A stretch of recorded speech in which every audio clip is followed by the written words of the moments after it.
Excellent. How you doing? It's me, San Martin, sitting over here at the Prescott eNews office, and I got some special guests inside. We're also sitting with the editor-in-chief of Prescott eNews. Hello. And who do we have here, Lynn? This is Senator Martha McSally, and she represents Arizona, but she's been a really good friend to Yavapai County and she came up here a lot while she was campaigning, and it's always great to see you. Good to see you too, Lynn. So tell us what Nice to meet you. Pleasure to meet you. Tell us what it's like being in the Senate. Well, we hit the ground running. We've been there about 10 weeks now. I think I've been back and forth flying DC 20 times since January 1st. We hit the ground running when I'm back in Arizona.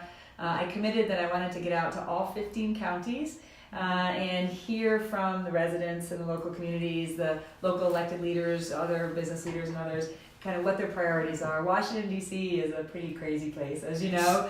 And so I try to get out of there as fast as I can, get back to be around normal people, to hear, what their top issues are, what their challenges are. So I've called it the 2 ears and 1 mouth tour, used proportionally, which means just sit and listen. And so we just had a meeting with some of the mayors, police chief, and some others from around the region.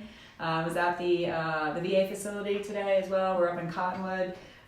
So this is the 13th of the 15 counties I've been to, because again, I really want to stay grounded. We have a very diverse state, very diverse even within counties, and so I can best understand what are your federal issues, how can we help you strengthen the relationships that we have so I can best represent the state in the Senate. I'm really honored to be in the Senate. I just want to say that.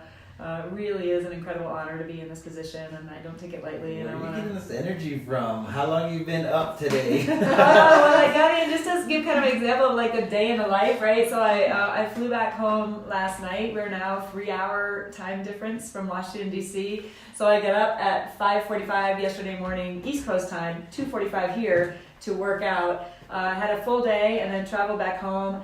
And got home around after midnight East Coast time, and I'm already tired. Yeah, so I get up this morning. I drink a glass of water. I drink a cup of coffee. I go out running, and then we kind of hit it for the day. So one of the things I found very interesting, because I've been, of course I get press releases from you, and I've been watching kind of what you've been doing, and a lot of people thought that you would not be able to work much with Senator Sinema. And I've noticed that there have been some things that you guys have worked together on very well. Absolutely. To represent Arizona. So I want to make sure everybody realizes that the campaign is over. It was a very hard fought campaign, but just like, I'm an athlete, so I just look at it in a lot of ways just like when you go out on the athletic field and you give it your all and you sweat out there and give your best shot, then the game is over. You high five at the end of the game, and then you may even go out and get a beer with the people that you just played. So the campaign's over, and now is our opportunity as Arizona senators to work together on behalf of Arizonans.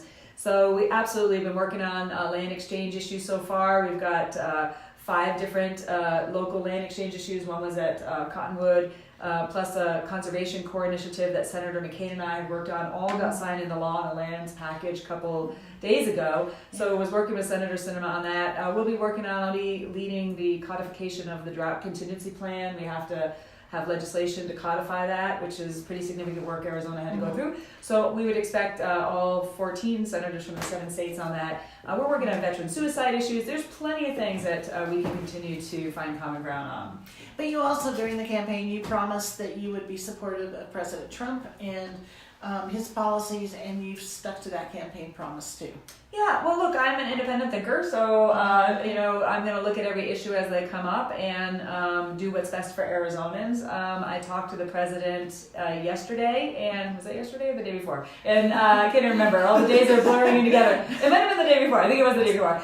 I have good relationships with members of the administration. And I think it's really important for us to stay engaged as we see things brewing. There's maybe going to be areas where we say, hey, we're concerned about this or this, but there's a lot of things that we can work on together to support my constituents.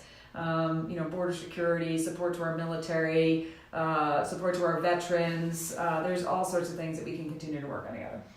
And so what are some of the top of the line issues that you're facing right now for Arizona? Yeah. So I'm on 5 committees in the Senate.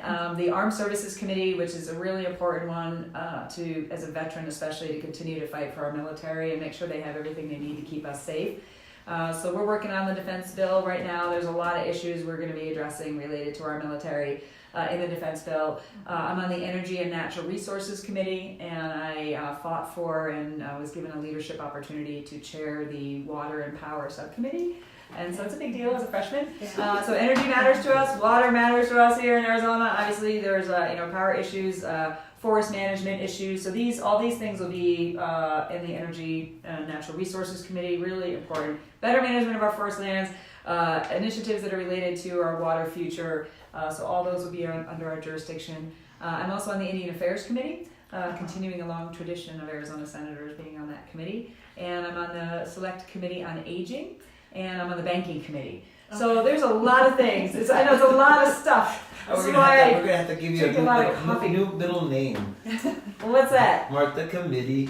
But this is really important work if you think about it. We have a growing aging population, so we're dealing with like senior scams issues, other issues of financial. That's a huge thing going on. Yeah, financial security for our seniors. On the banking committee, small businesses being able to have access to capital to grow their business.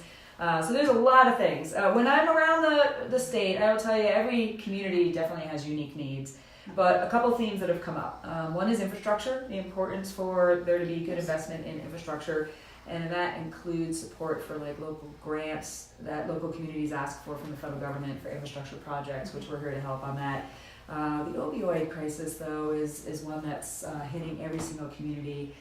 But the other thing we heard from the police chief and others that as soon as we start doing things in the opioid crisis, then we're seeing the meth use start to rise. So we've got to look holistically at the substance abuse challenges we have, addiction issues, because the cartels and those who are trafficking the substances, as soon as we crack down on one, they're going to find a different business model, and the addictions will shift. So we have to be more wraparound, whole of society, whole of community to address these issues that are impacting every community.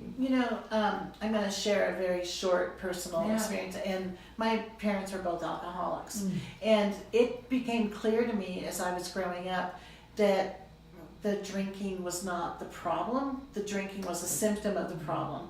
And so I think that working on some of those issues like you're talking about, the holistic approach, and figuring out what the root problem is so they don't need to self-medicate. And I think that that's a great approach.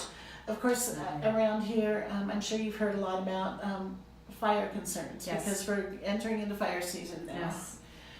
No, it's a big deal. As you know, there's been mismanagement of our forests for a very long time and a lack of attention to being able to adequately thin out the forests so that they're actually healthy and they're less susceptible to fires. The fires are more natural, they're not catastrophic, and this community knows this all too well.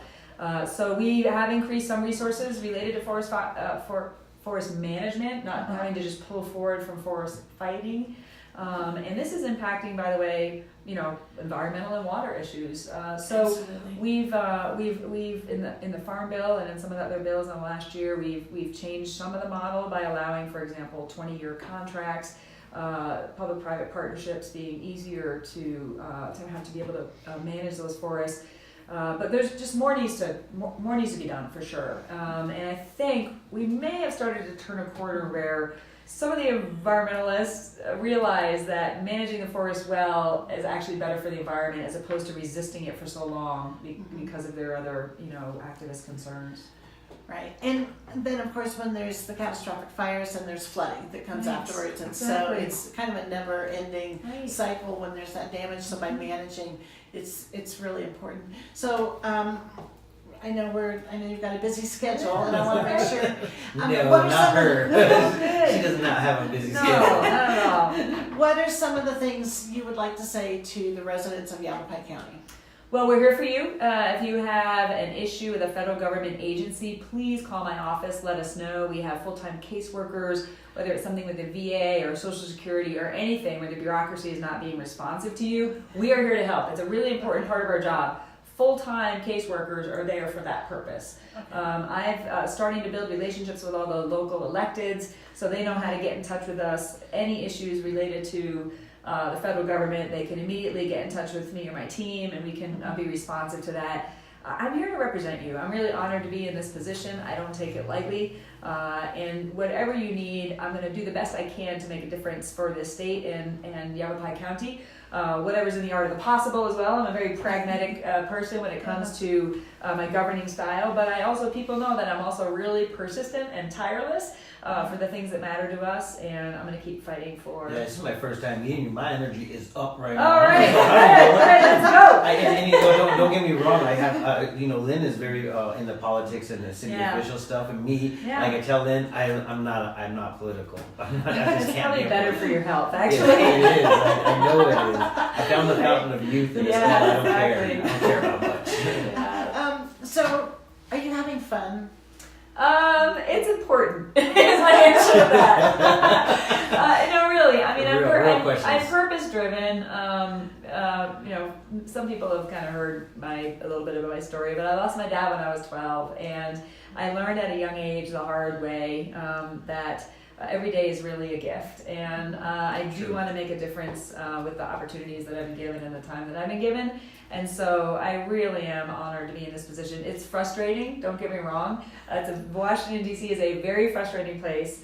But even on my most frustrating day, which are many, I before I go to bed, I say a prayer and just replace my frustration with gratitude that I'm there, that I'm in the room, and that I can be a voice. Sometimes the political games that go on are just really, Exhausting? Yeah, they're just like, okay, are you done? Are you done bloviating? Are you done with that speech? Okay, let's figure out how we can actually fix something that matters to the people who we represent, is sort of the approach I take. So I really am honored to be there. You definitely have some moments of just meeting the amazing people around the state, I think, is the coolest part of what I do. I love Arizona. I fell in love with Arizona when I first came here, stationed with the military. I love the people. I love our independent spirit. I loved it from the ground and from the air because I went to pilot training. And so just the incredible diversity of the backgrounds and the types of livelihood that people have and what they're passionate about is really something that in a time where it's easy to be, I think,